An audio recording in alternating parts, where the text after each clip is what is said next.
Halo rekan-rekan sekalian, Assalamualaikum warahmatullahi wabarakatuh.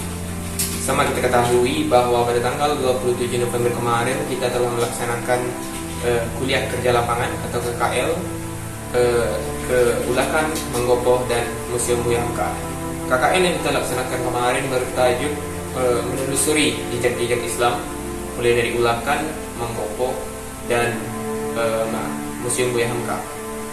Bagaimana keseruannya? Mari kita saksikan bersama-sama.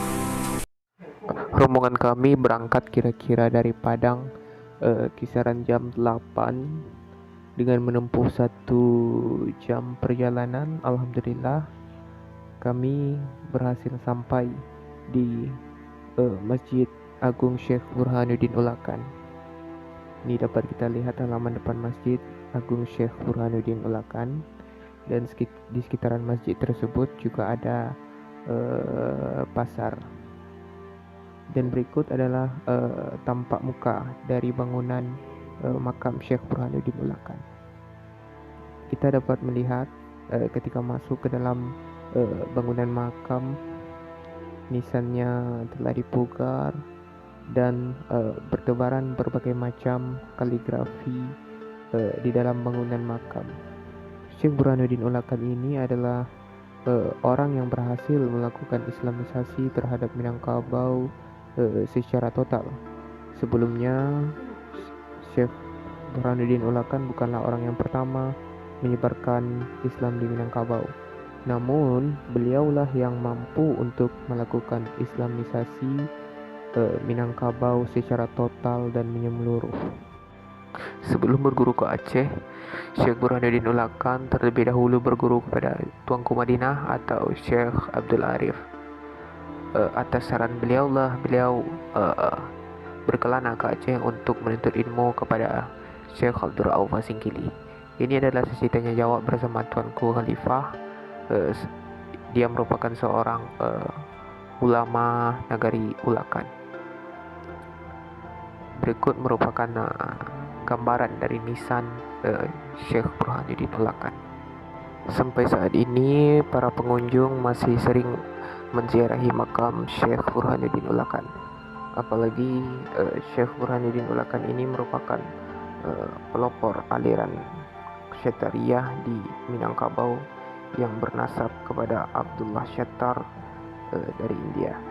Ini merupakan termen dari salah satu sesi tanya jawab yang kami lakukan bersama Tuanku Khalifah, seorang pemuka agama setempat.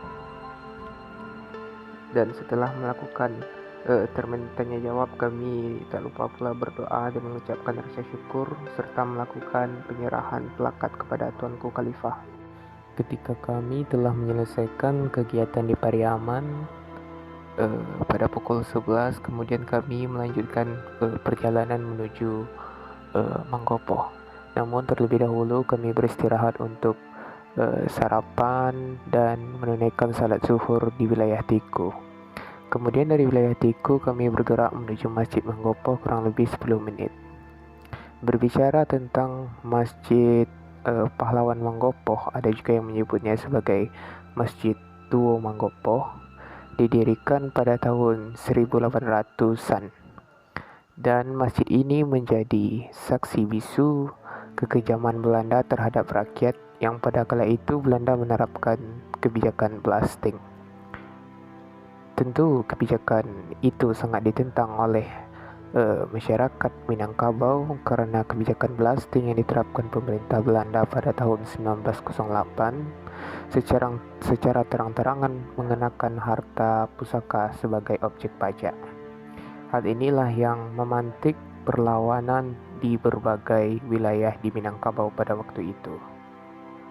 Dan Manggopo menjadi salah satu wilayah yang paling getol atau yang paling kuat dalam melakukan perlawanan terhadap Belanda. Peristiwa Perang Manggopo tidak bisa dilepaskan dari kebijakan blasting yang diterapkan pemerintah kolonial Belanda. Selain itu, di wilayah lain di Sumatera Barat seperti di Kamang dan berbagai daerah lain juga terjadi perlawanan rakyat yang sama terhadap pemerintahan kolonial Belanda. Berbicara tentang sejarah Perang Manggopo, Perang Mangkopo ini yang menjadi tokoh utama adalah Siti Mangkopo, di mana beliau mengomandoi pasukan 17 bersama suaminya Rashid pada waktu itu. Pasukan 17 ini berhasil membunuh 53 dari 55 serdadu Belanda, dan 2 orang Belanda yang selamat pada waktu itu melaporkan kejadian tersebut kepada petinggi militer Belanda di Lubuk Baso. Pada fase akhir peperangan, Siti Mangkopo bersama suaminya Rashid berhasil ditangkap dan ditawan oleh militer Belanda.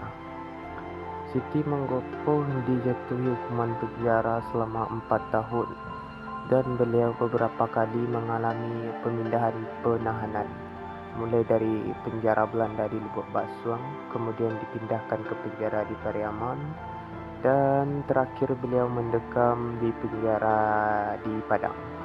Dan penjara Padang waktu itu menjadi penjara pusat di Keraselingan, Sumatera West Coast. Setelah rangkaian kegiatan acara selesai, kami menutupnya dengan berdoa bersama.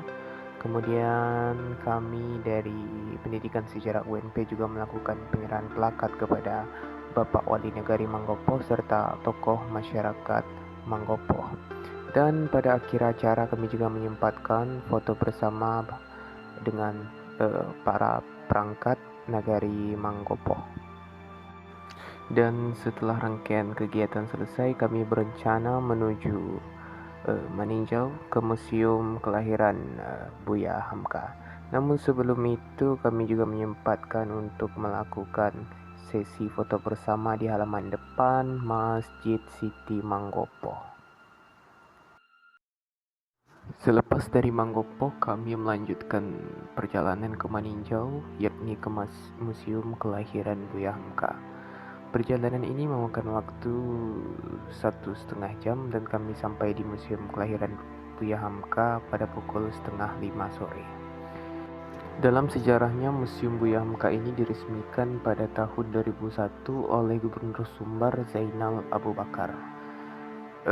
Berdasarkan cerita-cerita yang kami peroleh bahwa museum ini merupakan rumah dari nenek Buya Hamka. Dan pada masa Jepang, rumah ini pernah luluh lantak oleh perbuatan tentara Jepang. Berbicara mengenai tokoh Buya Hamka mungkin sudah tidak asing lagi di telinga kita. Seorang profesor honoris causa keempat yang berasal dari Sumatera Barat setelah ayahnya sendiri, kemudian Abdullah dari Padang, dan Rahma El Yunusia. Dan Hamka ini merupakan orang keempat Sumatera Barat yang berhasil meraih gelar honoris causa dari Universitas Al-Azhar, Mesir. Dan Hamka sendiri merupakan orang yang aktif dalam menerbitkan berbagai karya tulis, mulai dari yang bergenre novel seperti Tenggelamnya Kapal Van der Wijk. Bahkan Hamka juga memiliki sebuah tafsiran Quran yang fenomenal yang saat ini banyak dijadikan sebagai rujukan, yakni Tafsir Al-Azhar. Dan di akhir kegiatan kami di Museum Buya Hamka, kami akhiri dengan sesi foto bersama sembari menikmati keindahan dan pesona Danau Meninjau.